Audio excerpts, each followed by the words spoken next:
would run off. 2 inches is all that our bedrock would be able to absorb. The rest is going into the stream valley. If that happened, peak inflow into a reservoir in that position, 266,000 cubic feet per second. That is almost 2 million gallons every single second of water flowing into the reservoir. Now that is, of course, worst case scenario. Also known as the scenario that my mom will always rely on. So they start with the worst case scenario, and they're like, okay, could happen, probably won't.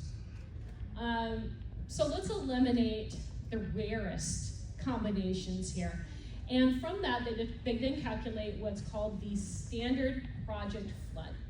So what's not the worst flood possible, but what's the worst flood that might actually really happen in our area? And that ended up being about 50% of the maximum probable that they calculated. So they recommended that the reservoir be designed to accommodate 261,000 acre feet of flood runoff. That's us getting about 11.1 inches of rain. Then, of course, we get cost-benefit analyses. Cost-benefits. How much is this reservoir going to cost to build? I'll spare you some of the those precise numbers there. If you really want them, you can read them, or you can come up here and I can read them to you later. But the total amount, $9.5 million, is the projected cost of building this reservoir, and they project that out over a 50-year lifespan. Now, it wasn't the idea that this reservoir is going to hit its 50th birthday and it's going to be done. But if you're going to calculate a cost-benefit analysis, you got to say, okay, we've got to plan on having this reservoir live for at least 50 years. If we're going to build it to be here for at least 50 years, how much is it going to cost us on an annual basis? And then you have annual expenses to operate that reservoir, about $376,000, and there are $35,000 in maintenance costs and blah, blah, blah, and you get costs over the 50-year lifespan for this project are projected then to run about $691,000 a year.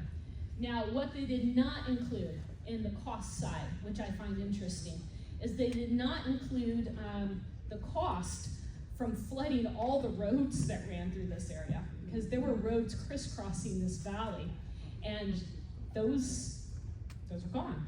Those are gone. So what kind of value do you place on having to completely redo your overland transport patterns and change how people get around? That's a complicated question. Might be why they didn't address it. Left out of the analysis. They also did not include any calculations for developing recreational facilities, which was part of the design for the reservoir, is that part of what they're thinking is they're going to bring in all this tourism money. But they didn't include in their calculations how much it's going to cost to build the stuff so that people can come. So 2 big things left out.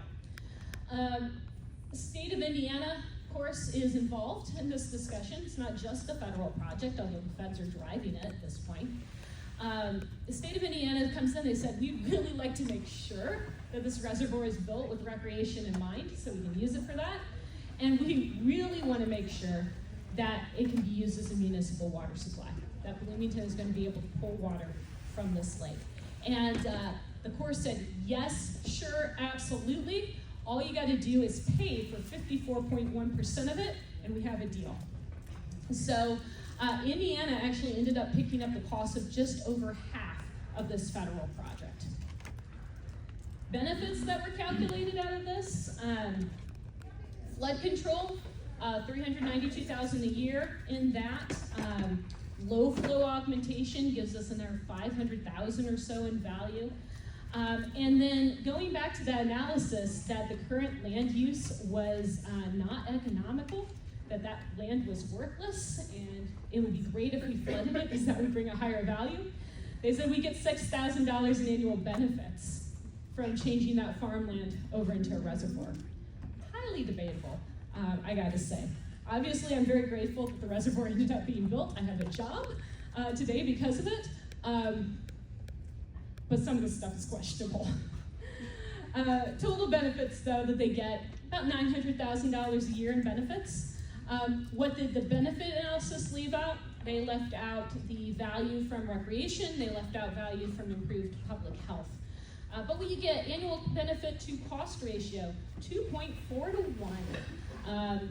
Commission wholeheartedly recommends, let's go forward. State legislature authorizes the project in 57, July of 1958. US Congress weighs in, passed as that general authorization for flood control, includes the reservoir in the Salt Creek Valley. They break ground on October 25th of 1960, start construction the following month. Intense interest by local residents in this construction process. People were taking long Sunday afternoon drives to come down to view the progress of this dam. They were setting up picnics next to the dam construction site, keep an eye on what was happening. And you get it. I mean, it was a pretty impressive piece of engineering that was going in. Final length ended up being 1,350 feet to cross that valley entrenchment. Stretches 840 feet wide across the base.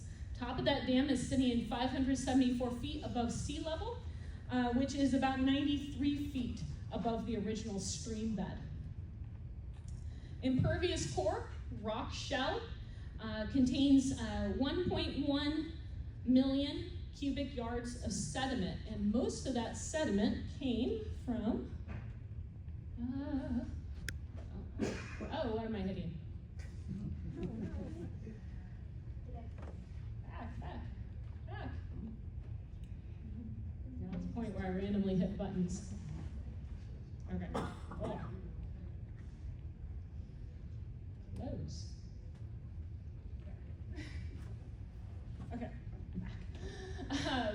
So here's the dam. The area that the sediment was taken from is just slightly out of view, kind of in the upper right corner here, but they actually took that rock, that impermeable siltstone, sandstone rock, and they actually used it in construction of the dam. So you would have a dam that didn't leak. So you have the source of the problem and the solution to the problem, kind of all right there in one. The dam uses this terracing or a stair-step design. This is to give it maximum strength. 2 terraces on each side of the dam, lowest one's 515 feet elevation, middle terraces at 538. And this is because as you increase your depth of your water, it increases the pressure against the side of the dam. So the deepest water is going to be exerting the greatest amount of pressure against that dam. So the tapered sides, the terracing, lets the dam be able to expand that pressure. Flow through the dam, controlled through these outlet works. So this is when they were going in. So now, if you were to go out and take a look, most of the, I would say probably about a little over half of what you see of that tower in this photo is underwater now. So those holes going down through the sides, those are your outlet works. That's where the water is flowing in there. It's a 70-foot control tower, 3 slide gates, and 2 emergency bypass gates. Those sit down in the lower level of the tower, as I mentioned. This is about 20 feet below the normal water surface. I have been down into this room once, and it's a little weird to think about, that you are literally like standing in a room that's underwater, right in there, and significantly underwater. The main slide gates are operated by hydraulic controls. So this is actually that room that I stood in, underneath the surface of the water. 3.75 feet wide, 12 feet tall. They're in this watertight housing that you see here is called a bonnet. So as you have water flowing through these, it's actually pushing up into this bonnet. Those bonnets weren't there. The water would just be gushing up and into and fill that control room there in that gate. So nice things to think about when the elevator breaks down, that goes down into this room, because it breaks down all the time. And it can only hold like 2 people at once. It has all the recipes of like a disaster movie / horror story trapped in the bottom level of the control tower. But the water goes through those gates and it enters into this conduit. The conduit is made up of reinforced concrete, 12 feet wide, 600 feet long, filters the water through screens as it flows through. Up until a few years ago, the Corps had to, at least once a year, they would shut down all outflow through this conduit, and they would have to walk the entire interior length, up and down, to check for leaks, check for maintenance issues. I say up until a few years ago, because they finally realized that there were actually poisonous gases collecting in this tunnel. And so now they use a robot to check it instead. I found that out because I really wanted to do this walk. I thought that would be really cool to walk through this conduit. And they said, we would love to take you, but we don't want you to die. And I said, oh, that's a good reason. So I was never going to get to go through that conduit, but it would be pretty, again, neat and also disturbing to think about what's going on around you as you're walking through. But that water then empties down into a stilling basin. This is the stilling basin under construction. That's exactly what it sounds like. It's to still, to calm down the water. This water comes gushing out of this conduit, high rates of speed, lots of volume, and you don't want to send that immediately into the creek because it's going to cause erosion problems, it's going to disturb your ecosystems, and so the stilling basin stills it. Gives it an opportunity to splash around a little bit before it flows out and pours into the main creek. Minimum release required then to maintain stream flow in Salt Creek. We've got to release at least 50 cubic feet per second. That's the minimum, 374 gallons every second. If we need to, though, we can release significantly more than that. What you're seeing here is a release of just over 2,000 cubic feet per second. That is about 39.5% of what they can release. That's a lot of water, but we can hit up to 5,140 CFS pouring out of that thing. We have 3 pool levels for the reservoir. The lowest is our silt pool. That's what sits at 515 feet. This is the minimum water level to which we're ever going to lower the reservoir. So if we ended up in really significant, serious drought conditions, we would keep releasing water from the reservoir until we hit that 515 point. And at that point, all the water coming out is basically silt. That's what it is. It's a storage area for our silt. We can store 22,300 acre feet of silt down there. It's a 3,280 acre sized area, and if we were to drop the reservoir down to that level, the reservoir would become about 22 miles in length from end to end. And if you deal with soil conservation stuff, 92% of the sediment that flows into the reservoir is retained by the reservoir. That's about 35,700 tons of silt every year that we retain.